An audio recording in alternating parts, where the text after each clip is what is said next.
जय मसीह के दोस्तों, this is me Sunaina Gill और आप देख रहे हैं शो T412। पहला तिमोथियस चौथा बाब उसकी 12 आयत, कोई तेरी जवानी की हकारत न करने पाए। तो जी हाँ दोस्तों, जैसे कि आप सब जानते हैं कि आज ईस्टर का दिन है, जश्न ईद क़यामतुल मसीह है। उम्मीद है आप सब बहुत खुशियाँ मना रहे होंगे और रंगारंग चेहरे हमें देखने को मिलेंगे आज, और सब लोग अपने घरों में ईद की खुशियों को सेलिब्रेट कर रहे होंगे। तो दोस्तों, आज के दिन के लिए आज हम आपके लिए ईस्टर स्पेशल T412 लेकर आए हैं, और T412 की टीम की जानिब से और मेरी जानिब से आप सबको ईद क़यामतुल मसीह बहुत बहुत मुबारक हो। तो जैसा कि आप सब जानते हैं दोस्तों कि आज स्पेशल दिन है और ईद का दिन है और सब खुशियां मना रहे हैं। तो आपकी खुशियों को दुबाला करने के लिए हम आपके लिए आज का स्पेशल एपिसोड लेकर आए हैं। तो चूंकि एपिसोड स्पेशल है तो इसीलिए दोस्तों हमारी गेस्ट भी आज बहुत स्पेशल हैं। आज बहुत मज़ा आने वाला है, हम उनसे बहुत सी गुफ्तगू करेंगे और आपकी ईद की खुशियों को दुबाला करेंगे। तो जी हाँ दोस्तों, आज जो हमारे साथ गेस्ट हैं, इंतज़ार करवाए बगैर मैं उनका इंट्रोडक्शन आपको करवा दूं तो दोस्तों उनके बारे में मैं आपको बताती चलूं कि वो आर्किटेक्ट हैं और उन्होंने रिसेंटली पास आउट किया है UMT से। उन्होंने आर्किटेक्चर स्टडी किया है और इसके साथ ही वो वर्शिप भी करते हैं और उनके गीत बहुत मशहूर हैं, पूरी दुनिया में उनके गीत गाए जाते हैं। सबसे फेमस जो उनका गीत है, जो पर्सनली मुझे भी अच्छा लगता है, दैट इज़ आबे हयात के चश्मे से तुझको पिलाऊंगा। तो आज के दिन वो हमारे साथ मौजूद हैं, हम उनका वेलकम करते हैं। मिस्टर शालीम कैसर, आपका बहुत शुक्रिया हमारे शो में आने के लिए, और सबसे पहले आपको happy Easter. Praise the Lord, thank you so much Sunaina for inviting me today. और मैं बहुत शुक्रगुजार हूँ JCTV के लिए और स्पेशली पास्टर जवेद रऊफ़ के लिए, जिन्होंने मुझे इनवाइट किया कि आज हम सब मिलकर आज ईस्टर की खुशियों को मना सकें। और मेरे सब व्यूवर्स को भी जो हमें सुन रहे हैं, देख रहे हैं, मेरी तरफ से, मेरी फैमिली की तरफ से आप सबको happy resurrection day of Jesus Christ. शालीम, सबसे पहले तो आप हमें बताएं कि कैसा गुजर रहा है आपका दिन। आप हमारे साथ, हमारे व्यूवर्स के साथ कुछ डिटेल शेयर करें कि आज के दिन आप क्या क्या करते हैं और किस तरह अपने ईस्टर को सेलिब्रेट करते हैं। हर साल की तरह ईस्टर एक बहुत खूबसूरत दिन होता है मेरे लिए पर्सनली भी और मेरी फैमिली के लिए, क्योंकि मेरा ताल्लुक़ जो है वो एक प्रीस्ट घराने से है। मेरे जो वालिद साहब हैं वो अनारकली चर्च, जो चर्च ऑफ पाकिस्तान का होली ट्रिनिटी चर्च, उसके विकर इंचार्ज हैं। तो ईस्टर का जो दिन है वो एक बड़ी फेस्टिविटी होती है, क्योंकि सुबह सुबह जब हम उठते हैं तो एक्साइटमेंट में रात को हम सोते हैं, और जैसे उठते हैं तो तकरीबन सुबह सवेरे हम उठते हैं सूरज निकलने से पहले, और सुबह हमारी सनराइज सर्विस होती है। और सुबह सुबह हम एक जुलूस की शक्ल में हम चर्च में एंटर होते हैं, और वो एक बहुत खूबसूरत मंजर होता है। और हम खुदावन की शुक्रगुजारी कर रहे होते हैं कि जो उसने हमारे लिए काम किया, और अब वो हमारा ईमान है कि वो अब कब्र में नहीं है बल्कि वो जी उठा है। तो ये सब कुछ इस तरीके से हमारे दिन का आगाज़ होता है। फिर हम चर्च में जाते हैं और इबादत का सिलसिला शुरू हो जाता है, और हम पहले सबसे प्रस्तिश करते हैं, उसके बाद हमारी पूरी इबादत होती है। इस तरीके से पूरा दिन। तो आपके ईस्टर डे को क्या चीज़ सबसे ज़्यादा स्पेशल बनाती है आपकी एक्टिविटीज़ में से? मेरे ख्याल है प्रस्तिश और इबादत ये वो खूबसूरत चीज़ है जो एक आइडेंटिटी है, चाहे वो क्रिसमस हो या ईस्टर हो। और ईस्टर की खुशी डबल होती है वो इस वजह से क्योंकि खुदावंद ने एक बहुत बड़ा काम किया हमारे लिए, और जो कोई शख्स हमारे लिए ना कर पाया वो हमारे खुदा ने हमारे लिए किया, कि वो उसने हमारे लिए अपनी जान दी, और वो बाकी मुर्दों की तरह कब्र में नहीं है बल्कि अब वो कब्र से जी आज भी खाली है। प्रेज द लॉर्ड, बहुत खुशी की बात है। और हम लोग, मैं ईमान रखती हूँ और मेरा यकीन है कि हम लोग बहुत खुशकिस्मत हैं कि हम एक ज़िंदा खुदा को मानते हैं। अच्छा शालीम, आपने बताया कि आप लोग तो सो जाते हो ईस्टर वाले दिन। बॉयज़ की अगर मैं बात करूँ, अगर मैं गर्ल्स की बात करूँ, हम तो सारी रात मेहंदियाँ लगाती रहती हैं। तो हमारी भी ना एक अलग सी वाइब होती है, बहुत मज़ा आता है। हम सोते नहीं हैं, सुबह 3-4 बजे का इंतज़ार करते हैं, फिर हमने कैंडल्स अरेंज करनी होती हैं, तो वो सारी चीज़ें बहुत एक्साइटमेंट होती है। तो लड़कियां बेहतर समझ रही होंगी इस चीज़ को। और आपने बताया अपना कि आपका दिन सारा वर्शिप में गुजरता है, तो आप मुझे बताएं कि आपकी डे वर्शिप के अलावा आप क्या करते हैं ईस्टर डे पे? आपका फैमिली गैदरिंग्स होती हैं या फिर आप दोस्तों के साथ जाते हैं? आप किस तरह से अपने दिन को और ज़्यादा खूबसूरत बनाते हैं? जी सुना ना, यूजुअली जो हमारा ईस्टर डे है वो ज़्यादा फैमिली के साथ ही हम टाइम स्पेंड करते हैं और इबादत के बाद, क्योंकि हमारी इबादत काफ़ी देर तक होती है, जो सुबह की इबादत है वो 10 बजे से लेकर 12 साढ़े 12 हो जाते हैं। तो उसके बाद फिर हम एक सबसे पहले तो हमारा चर्च में गेट टुगेदर होता है, जो कलीसिया और लोग हैं वो बहुत देर तक वहाँ बैठे रहते हैं, तस्वीरें बनाते हैं और इन्जॉय करते हैं, एक दूसरे के साथ फेलोशिप करते हैं, टाइम गुजारते हैं।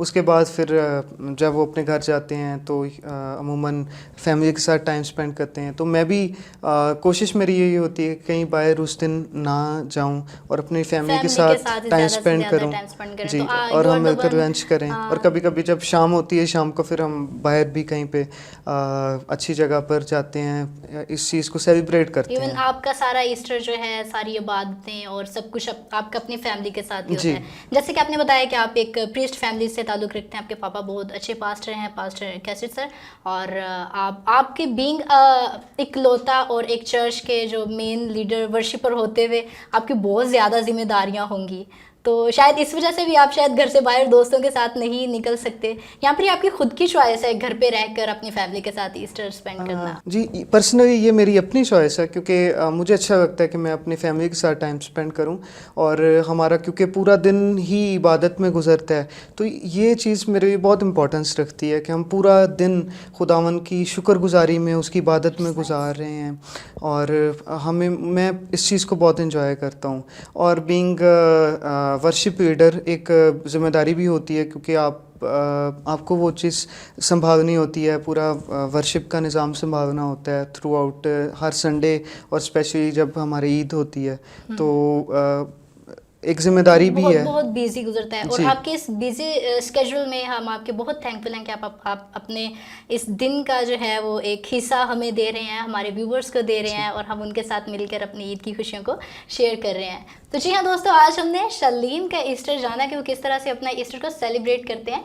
तो दोस्तों आज चूँकि वर्शिपर हमारे साथ बैठे हैं, तो हम थोड़ा सा इनकी वर्शिप लाइफ के बारे में भी जानेंगे। ये आर्किटेक्ट भी हैं, लेकिन उस चीज़ पे हम एंड पे आएंगे, क्योंकि अभी हम जीसस को डिस्कस कर रहे हैं, जीसस की बातों को डिस्कस कर रहे हैं, ईद को डिस्कस कर रहे हैं। तो अभी हम इनसे सवाल करेंगे कि आप वर्शिप कैसे आए वर्शिप में, और ये आपका बचपन से ड्रीम था या फिर किस तरह से आपका वर्शिप में आना हुआ, और आपकी इंस्पिरेशन कौन है? बेसिकली मैं बचपन से ही मेरे अंदर एक बोझ था। जब मैं बहुत छोटा था तो मैं अपने नाना नानी के साथ रहा करता था उनके घर पे। तो बचपन ही से हम जब चर्च में जाते थे तो एक अंकल थे जो कि हारमोनियम पे गाते थे, और ज़बूर ज़्यादा क्योंकि मेरा ताल्लुक़ एंग्लिकन चर्च के साथ है तो ज़बूर ज़्यादा गाए जाते थे। तो तब से मुझे एक बहुत ज़्यादा लगाव होना शुरू हुआ प्रस्तिश के साथ, और मुझे ये सबसे अच्छी इबादत लगती थी। और बचपन ही से मैं बहुत शौक़ रखता था, लेकिन कुछ वजूहात की बिना पर मैं सीख नहीं पाया। लेकिन फिर बाकायदा तौर पे 2013-14 में मैंने सीखना शुरू किया, और ड्रीम मेरा यही था कि, और सीखने का मकसद यही था कि मैं प्रस्तिश कर सकूं। मुझे ये नहीं पता था कि मैं किस रंग में करना है प्रस्तिश, क्योंकि तब जो मेरे वालिद थे वो, उनके पास एक चर्च नहीं था, वो एक बिशप साहब के साथ खिदमत कर रहे थे। तो लेकिन मेरा सीखने का मकसद यही था कि मैं खुदा उनकी प्रस्तिश करूं। तो हर चीज़, हर काम करने का एक तरीका होता है, और प्रस्तिश एक बहुत खूबसूरत टूल है हमारी इबादत का, कि हम खुदा उनके साथ कनेक्शन हमारा स्ट्रॉन्ग होता है, और हम लोगों को खुदा के तख्त तक लेके आते हैं। एग्जैक्टली, खुदा के तक पहुंचाने का एक ज़रिया बनते हैं। तो इसको करने के लिए भी आपको सीखना पड़ता है, और स्पेशली म्यूज़िक की जो एजुकेशन है वो हासिल करनी पड़ती है। तो मैंने फिर बाकायदा सीखना शुरू किया 2014-15 में मैंने सीखना शुरू किया, और क्लासिकल मैंने सीखा, और आज भी मैं सीख रहा हूँ। मैं ये समझता हूँ कि मेरे सीखने की कोई उम्र नहीं है, और मैं जब तक होगा मैं इसको सीखता जाऊँगा ताकि मैं और अच्छे तरीके से खुदा उनकी प्रस्तिश कर सकूँ। तो अभी गुज़श्ता कुछ सालों से, ऑलमोस्ट 4 साल से मैं अपने चर्च में वर्शिप को लीड कर रहा हूँ। तो खुदावन ने मुझे प्रस्तिश का बोझ दिया, और स्पेशली जब क्योंकि मैंने अपने वालिद को बचपन ही से उनको खुदा की खिदमत करते हुए देखा। जब हम बहुत छोटे थे तब उन्होंने सेमिनरी की और खादिम बन गए वो। तो शुरू से ही मेरे अंदर ये शौक़ था कि मैं भी खिदमत को कर सकूं। लेकिन एक ऐसा टाइम होता है जब इंसान को अपना तोड़ा जो खुदावन ने हर एक शख्स को, और हम क्रिश्चियंस को सबको कोई एक बरकत ज़रूर खुदा ने दी है Exactly. कि वो हम उसको खुदा के यूज़ कर सकें। खिदमत कर सकें। तो जब राइट टाइम आया, खुदा ने मेरे से बात की और मुझे बताया कि ये इस तरीके से तुझे खिदमत करनी है। और खुदा उनका शुक्र है कि जब मैंने इस काम को शुरू किया, इरादा किया, तो खुदा ने बहुत ब्लेस किया। और कभी कभी जब हम प्रस्तिश कर रहे होते हैं तो खुदा का इतना गहरा मसा होता है, और ये इसी वजह से होता है जब हम अपने पूरे दिल से और जान से खुदा उनकी प्रस्तिश और करते हम हैं। खुद को सर्व करते हैं खुदा के लिए। जी। तो सलीम, आपके इंस्पिरेशन कौन रहे हैं वर्शिप में, आप जिनको देख के आपको लगता है कि मैंने इनकी तरह बनना है? इंस्पिरेशंस मेरी बहुत सी हैं, और हाँ। इनमें एक नाम जो मैं मेंशन करना चाहूँगा वो पास्टर आरिफ भट्टी हैं। That's nice.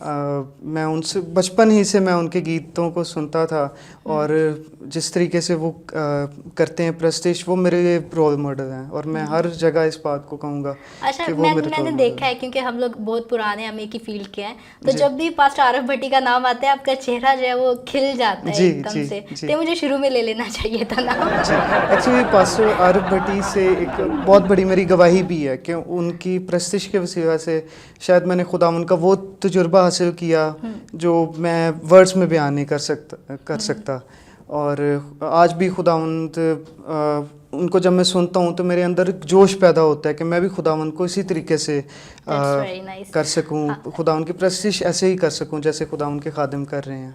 अच्छा सलीम, आपका गीत था एक, आबे हयात के चश्मे से तुझको पिलाऊंगा, वो बहुत हिट हुआ, और जब वो गाया गया बड़ी बड़ी कलीसियाओं में, स्पेशली इंडिया में बहुत बड़ी बड़ी कलीसियाओं में वो गीत आपका जो है वो मशहूर हुआ और गाया गया।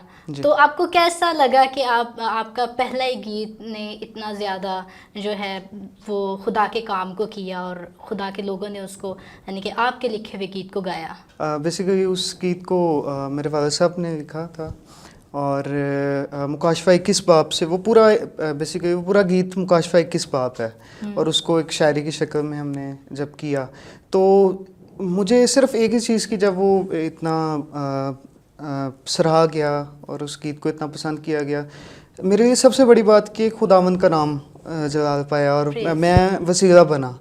यानी मेरे वसीले से खुदावंद का नाम जलाल पाया, और बहुत से लोगों ने ब्लेसिंग रिसीव की, मौज़ात को रिसीव किया, खुदावंद की अनॉइंटिंग को रिसीव किया। तो मेरे लिए इससे बढ़ के खुशी की कोई बात नहीं है, और मैं एक अदना सा खुदावंद का खादम होते हुए इस चीज़ का हमेशा खुदावंद का शुक्रगुजार रहूँगा। खुदावंद मुझे इस्तेमाल कर रहे, चाहे वो जैसे भी करे, जहाँ भी करे, और मुझे खुदावंद की प्रस्तिश इस तरीके से करनी है। तो जी हाँ सलीम, अभी बात हो रही है चूँकि आबे हयात की, तो दोस्तों आज ईस्टर का दिन है, सब लोग खुशी मना रहे हैं, तो क्यों ना वर्शिपर भी हमारे साथ हैं, तो आज हम आबे हयात का गीत भी इनसे सुन लें। सलीम, थोड़ा सा कुछ हमें आप लाइव गाकर सुना दें। जी।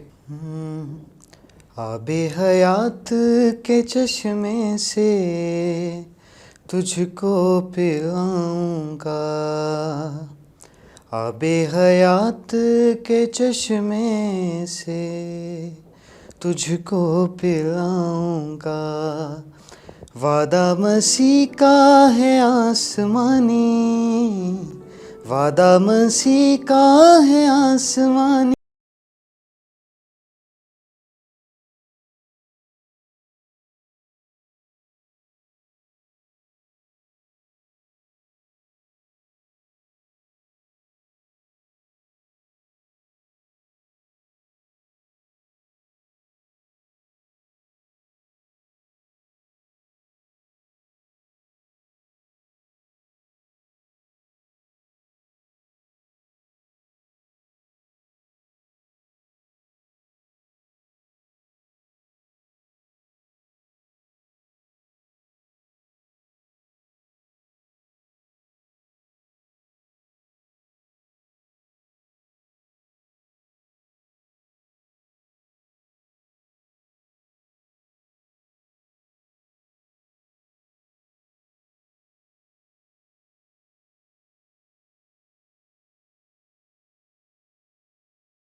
पिलाऊंगा। और मैंने खुद बहुत ब्लेसिंग हासिल की और मुझे उम्मीद है कि आपने भी इस गीत को बहुत इंजॉय किया होगा और बहुत ही आपने ब्लेसिंग रिसीव की होगी।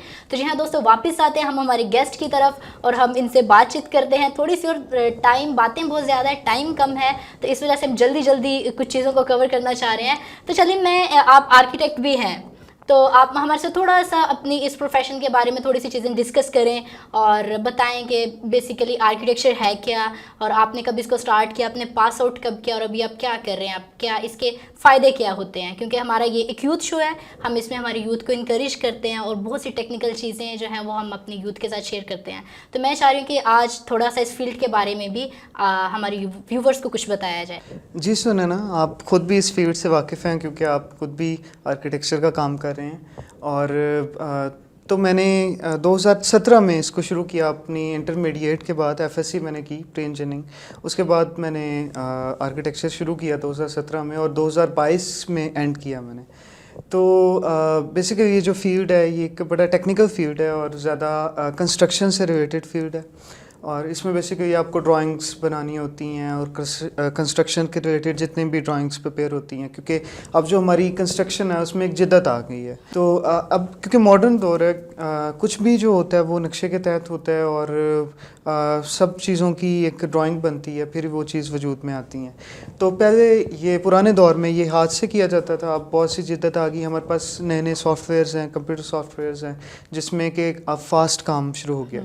तो बेसिकली एक आर्किटेक्ट की रिस्पॉन्सिबिलिटी होती है कि जो भी एक नया कंस्ट्रक्शन होनी है, कुछ भी बनना है, चाहे वो घर है या कोई कमर्शियल बिल्डिंग है, तो वो पूरा आइडिया और फ्रॉम एग्जीक्यूशन, मतलब शुरू होने से पहले बुनियादों से लेकर उसकी कंप्लीशन तक वो एक आर्किटेक्ट की रिस्पॉन्सिबिलिटी है और वो इस चीज़ को ऑन करता है। तो बेसिकली ये सारी मेरी फील्ड है और इस टाइम मैं गैलरिया डिज़ाइंस DHA फेज़ 5 में काम कर रहा हूँ। वहाँ पे काम करना बहुत एजाज़ की बात है और हम शुक्रगुजार हैं खुदा के कि वो इतनी बड़ी बड़ी जगहों पर हमारी जो यूथ है, क्रिश्चियन यूथ है, उनको इस्तेमाल कर रहे हैं और आप खुदा के नाम को उधर भी जलाल दे रहे हैं। बिकॉज बीइंग ए क्रिश्चियन सबको पता चलता है कि हाँ जी क्रिश्चियन है, और बहुत रेयर हैं हमारे जो क्रिश्चियनिटी में लोग हैं जो आर्टिस्ट हैं या जो आर्किटेक्चर फील्ड से ताल्लुक़ रखते हैं। तो ये खुदा के नाम को जलाल है कि खुदा अपने यूथ को बड़ी बड़ी जगहों पर इस्तेमाल कर रहा है। जी बेशक। तो जी हाँ दोस्तों, अभी टाइम जो कि शॉर्ट है, तो आर्किटेक्चर की बाकी की हिस्ट्री किसी दिन मैं आपको डिस्क्राइब कर दूंगी जब मेरा इंटरव्यू होगा। तो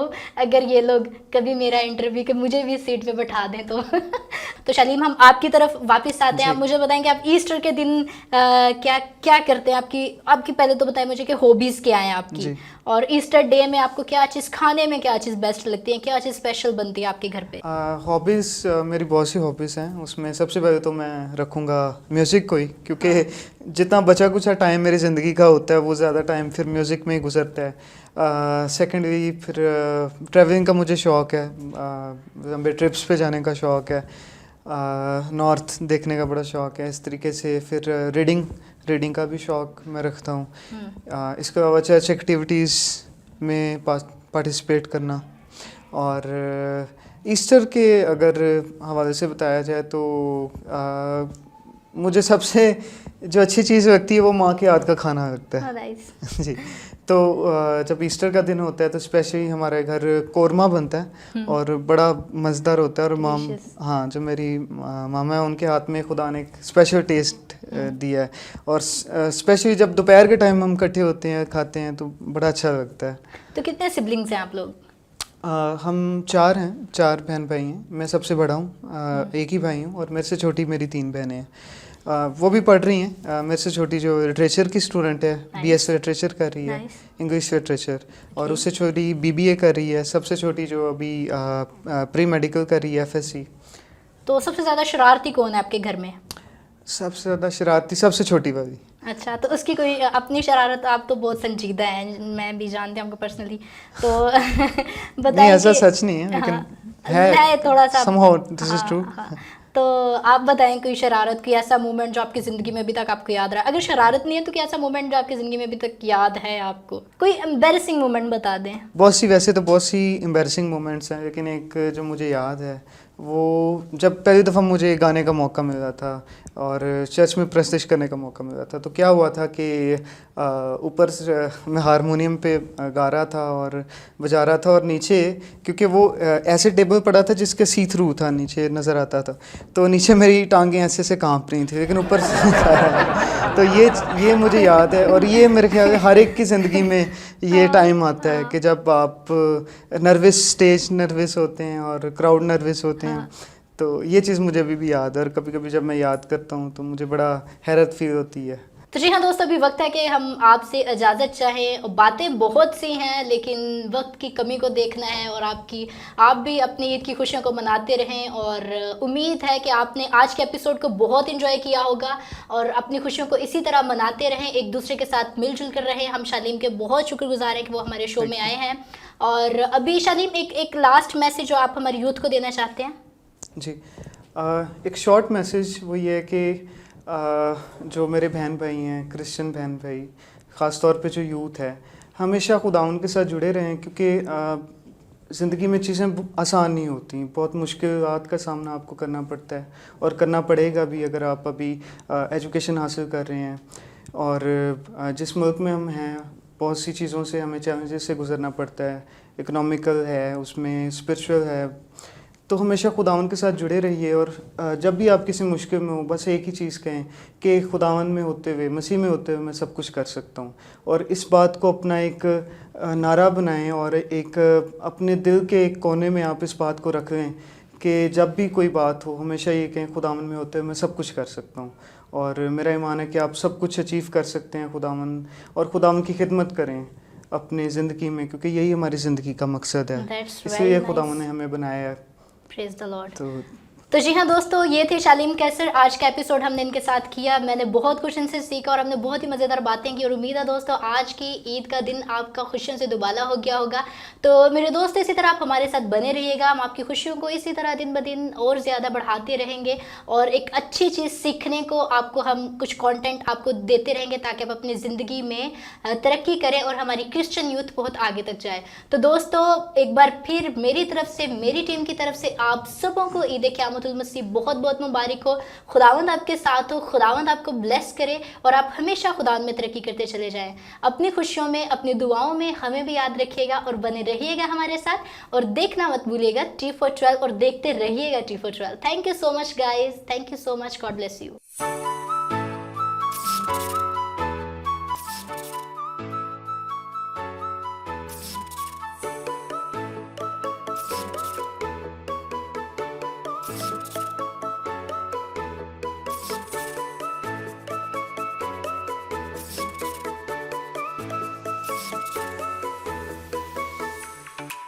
Hello everyone, I am Sabah and thank you so much for watching JCTV। आप सोच रहे होंगे कि मैंने JCTV का कोई प्रोग्राम मिस कर दिया है, तो परेशान होने की कोई ज़रूरत नहीं है, क्योंकि अब JCTV अवेलेबल है YouTube पर भी। अभी और इसी वक्त चाहे YouTube पर और लाइक और सब्सक्राइब करें और देखिए अपने पसंदीदा शोज़ को बार बार।